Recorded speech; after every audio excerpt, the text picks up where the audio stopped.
Good morning everyone. সকালবেলা সব পরিষ্কার করে দেখতেই পাচ্ছ আমাদের সব কিছু করে নিয়েছি। স্নান করতে যাবো, বাকি কাজ আছে সেগুলো করবো আজকে। এখন তো স্নান কমপ্লিট হয়ে গেছে। আমার মুখে কী সব বেরিয়েছে অ্যাকচুয়ালি, আমার জানি না কী বেরিয়েছে আমার।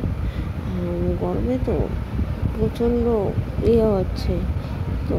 আর আমি গরম সুজে আসলে কিন্তু গরম একটু সহ্য করতে পারি না। এখানে ডিম কষা করে নিয়েছি আর ভাত আছে,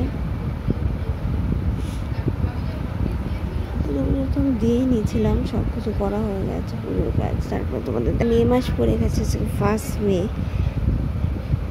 হিসাব মতো আজকে ছুটির দিন থাকে। আজকে অনেকগুলো কাজ ছিল, কিন্তু সরকারি ছুটি থাকে বলে কাজটা হলো না। আমি ভালো কিছু মনে করলাম না, শুধু শুধু বেড়ানো হতো। আর এখন বিকেলবেলা রাতের দিকে দেখছি হলো বোমকেশ লাইটটা অফ করবো। খাওয়া দাওয়াটা আবার কমপ্লিট হয়ে গেছে। অ্যাকচুয়ালি আমার কমপ্লিট হয়ে যাওয়ার একটা কারণ হলো আমার না প্রচণ্ড খিদা পেয়েছিল। সন্ধ্যে তেমন কিছু খাইনি, খুব খিদা পেয়েছিল বলে খাওয়া দাওয়া কমপ্লিট করে নিয়েছি।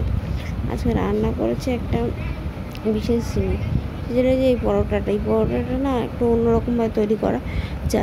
এই পরোটাটা না স্যালাড, আচার এসবই ভালো লাগে, ঝাল সমস্যা সব ভালো। কিন্তু আমি সব দিয়ে তো খাইনি, আমি নর্মাল তরকারি দিয়ে খেয়েছি। আর বরের পর্যন্ত শরীরটা খারাপ লাগছিলো, আমি যেন পেঁপে হয়ে পড়েছি যে ঠিকঠাকভাবে হয়ে যাবে, সেই হিসাবে সবভাবে চলা হচ্ছে। তোমরা গরমে ভালো থেকো, সুস্থ থেকো। বাবাই গুড নাইট।